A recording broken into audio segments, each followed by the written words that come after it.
So in this example, we're looking for the magnitude of the net electric field at point A, and we're looking to rank. So we're to rank them according to the magnitude.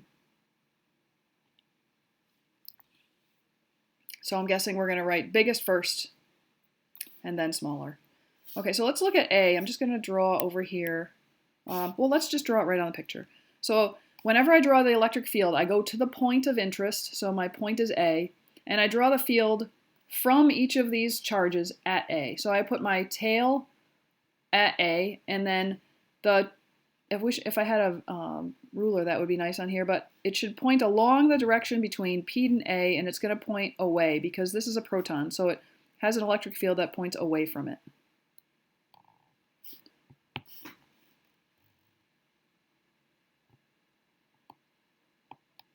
Okay, and then I've got, so this is when I think about the electric field, it's KQ over R squared. So the R is going to be the hypotenuse of this rectangle, if we thought of this as a rectangle, my hypotenuse, or the diagonal. So it's going to be, let's see, E is equal to KQ over R squared. So in this case, right, that's going to be my hypotenuse. What about this one? So this one is going to point, again, away. I put my tail of my vector here, and I'm going to point away. This one's going to be a little bigger because this side of the triangle, right, is smaller than this diagonal. So this one should be bigger than that one. All right, so thinking about that, if I were to draw the net, right, then I'm going to have like a diagonal here. So I'm going to go somewhere like my net is something like that. And probably longer, I just don't have room over here. But it looks like that in between them. All right, let's go to the next one. So this is an electron. So again, I put the tail of my vector representing the E field, and it's going to go towards E. So that's the electric field due to this electron pointing towards it because this is a negative charge. Now I've got my proton here, that's a positive charge, and it's going to be the same as that one over there. So it's going to be like a big arrow that way. So that's going to be that. So thinking about that, some of the x component of this cancels with this, but not all of it. So I'm going to have some, and then I have some up. So I'm going to have something like that. That's going to be my net. All right, this one's my net over here. Even let me do it.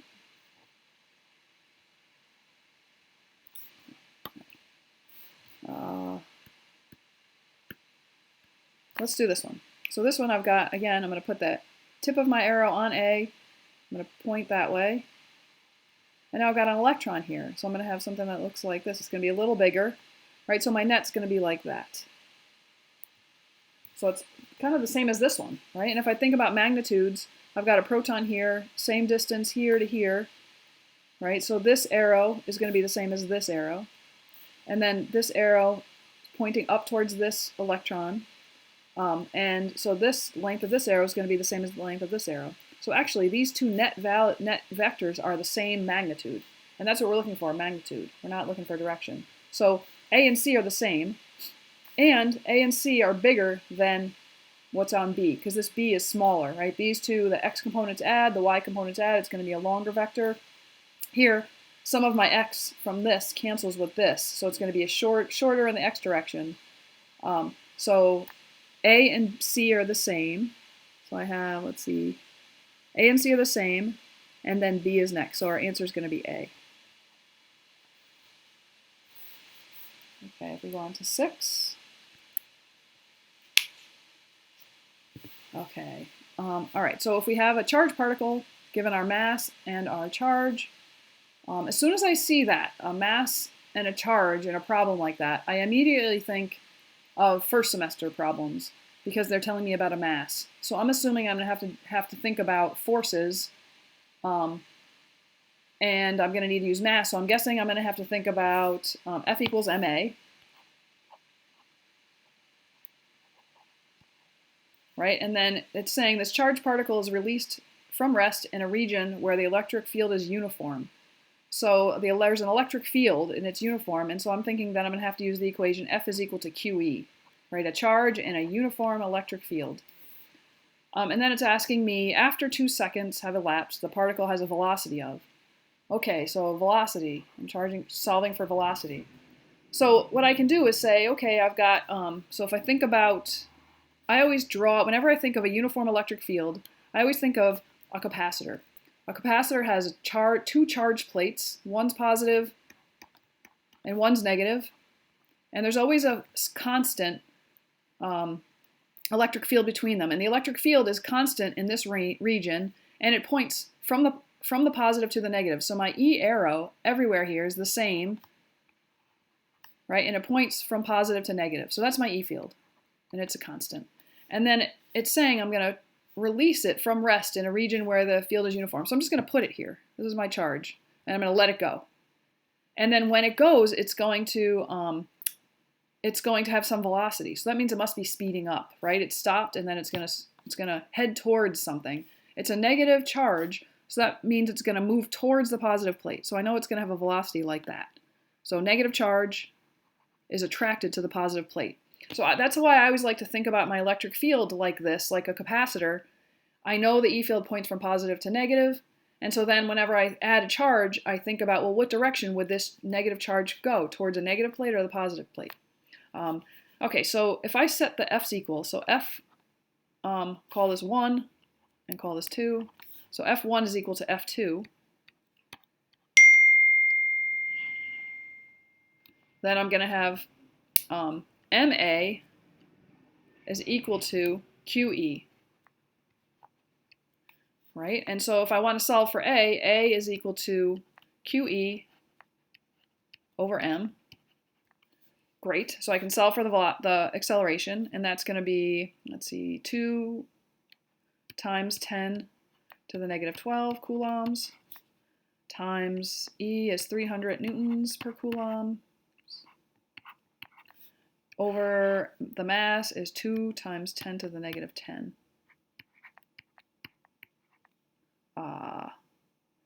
kilograms.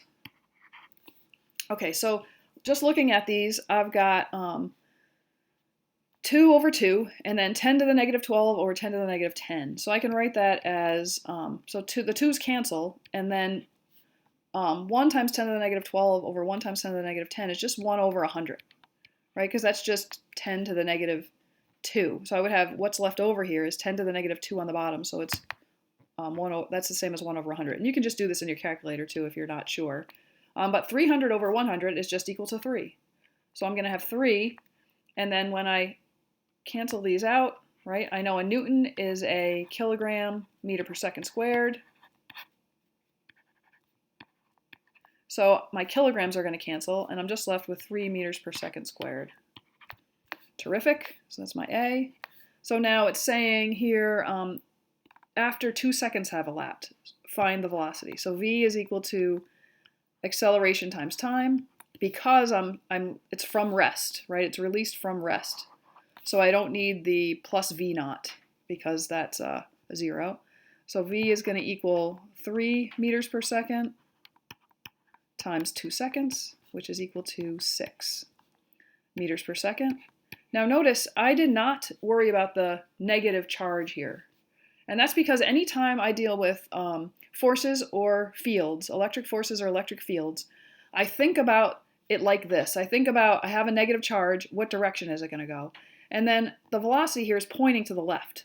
And when it's pointing to the left, that tells me that it's in the negative x direction.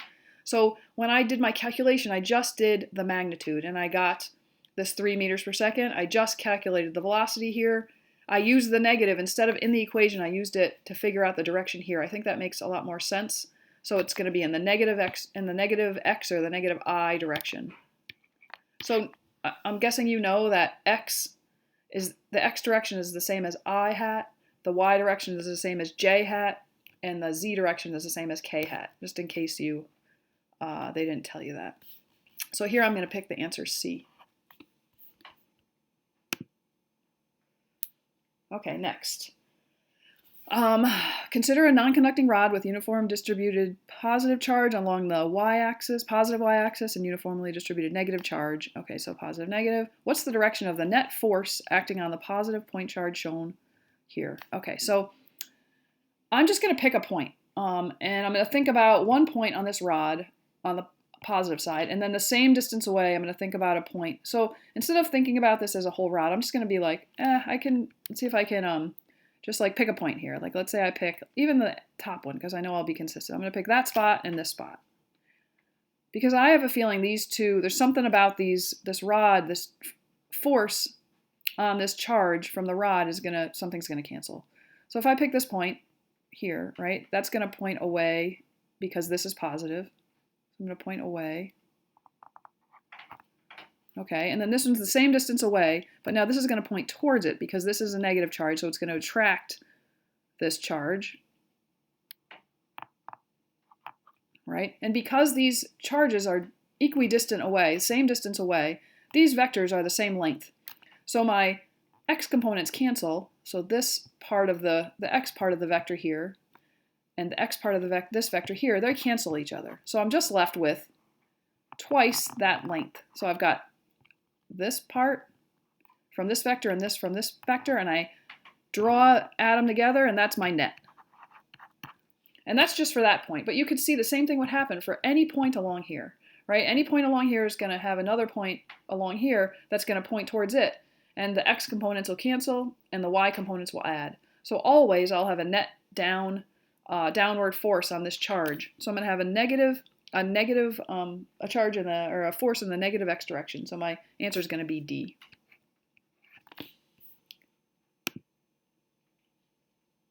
Okay. All right, so this problem, I've got my ring of charge, right? And I've got an equation. And it wants to know the magnitude of the E field in the near field and the far field. Let's see, along this axis. So it's saying like, I'm gonna pick a spot like on the z-axis, equidistant from the sphere at all points, right? Close to it and then far away from it. So let's think about when we're close to this. So let's say the near field. We'll just say, let's do it over here, near field. In the near field, if I think about the relationship between R and Z, the near field, I know that my Z is going to be much, much, much smaller than R. Right? I'm going to be really close here. I'm going to have, my Z is going to be like almost, close to 0 or 0.1 or 0.2 or something like that. But my R is going to be big, let's say like 10. So if I think about that and I think about this denominator, if Z is much, much smaller than R, then I can say that Z squared plus R squared is about the same as just R squared. Is about equal to R squared. And so then when I plug that in, I'm going to have E is equal to KQZ over, so I'm plugging in, instead of Z squared plus R squared, I'm just going to plug in R squared. R squared to the 3/2. And so KQ over R squared to the 3/2, right, is just going to be R cubed. But that's really just a constant times Z. Okay, so a constant times Z. So great. And let's see, so that means I'm not going to have this one, and I'm not going to have this one. So I'm going to have B or C. And now let's do the far field. So far field, we're going to do the same thing, the same way to think about it. In the far field, Z is much, much greater than R. So far, way out here, right, my Z is going to be a lot bigger than R. And so that means my Z squared plus R squared is going to be about the same as Z squared. So when I plug that in, I'm going to have E is equal to K QZ over Z squared to the 3/2, which is the same as KQ Z over Z cubed. So that's Z, and I'm left with squared. So that's the same as E is equal to a constant, right? KQ is a constant over 1 over Z squared. So that means my answer is B.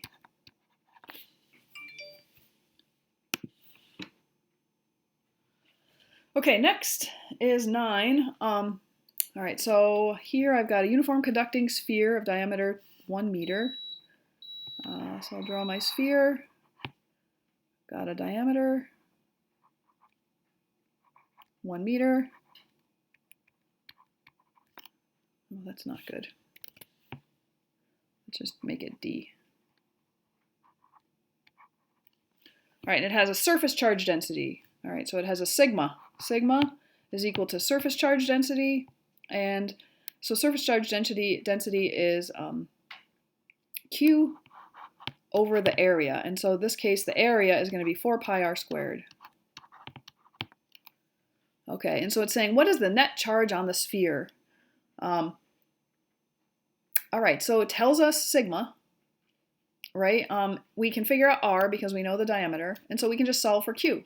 So Q is equal to 4 pi. Now let's plug in for r. So r is going to be d over 2.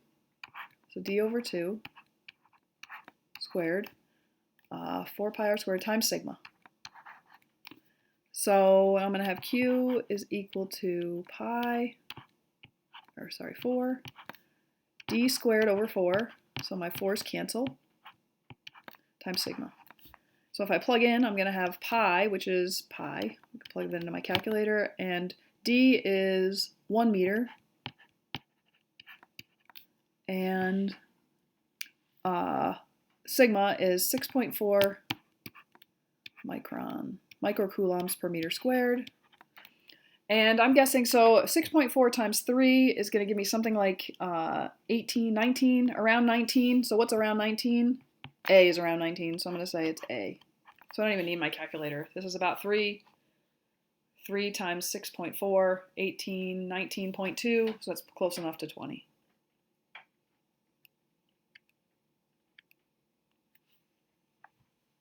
Okay, so 2 parallel conducting infinite sheets with positive charge densities, sigma 2 sigma, are separated by a distance d. The electric field at a point between these sheets. Okay, so this is you can either memorize the equation, and the equation is sigma. So if you get to use a cheat sheet, then you'll know that the electric field due to a sheet of charge, infinite, notice this is infinite sheet of charge.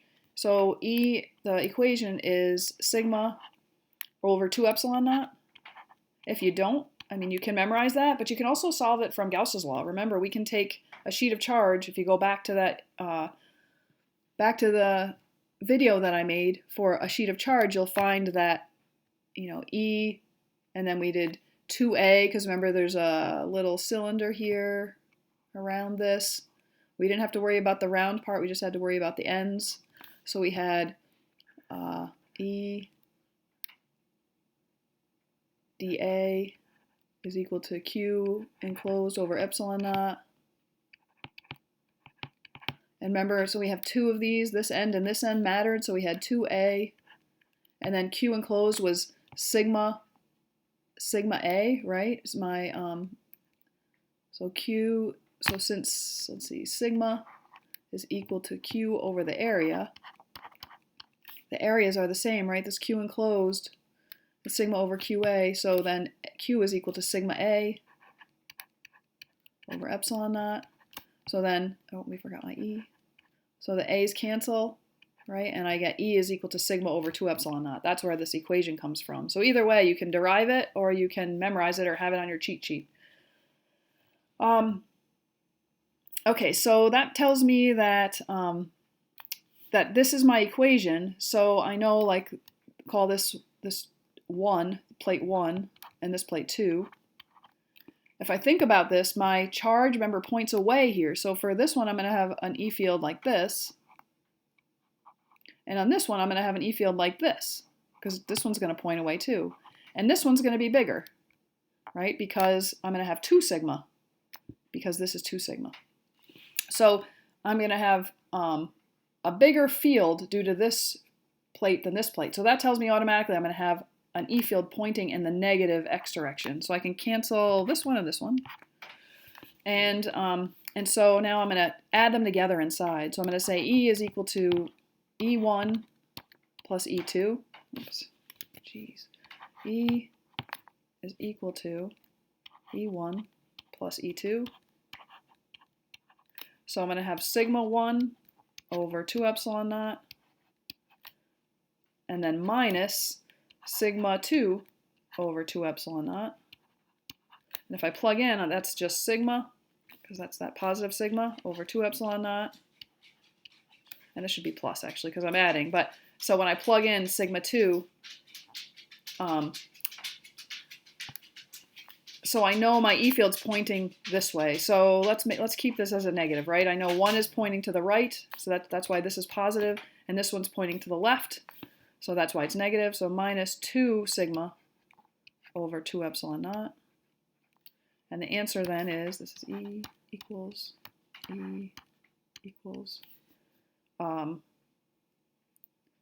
sigma over 2 epsilon naught, and it's in the negative direction, and x hat. So sigma over 2 epsilon naught. So the answer is going to be B. B.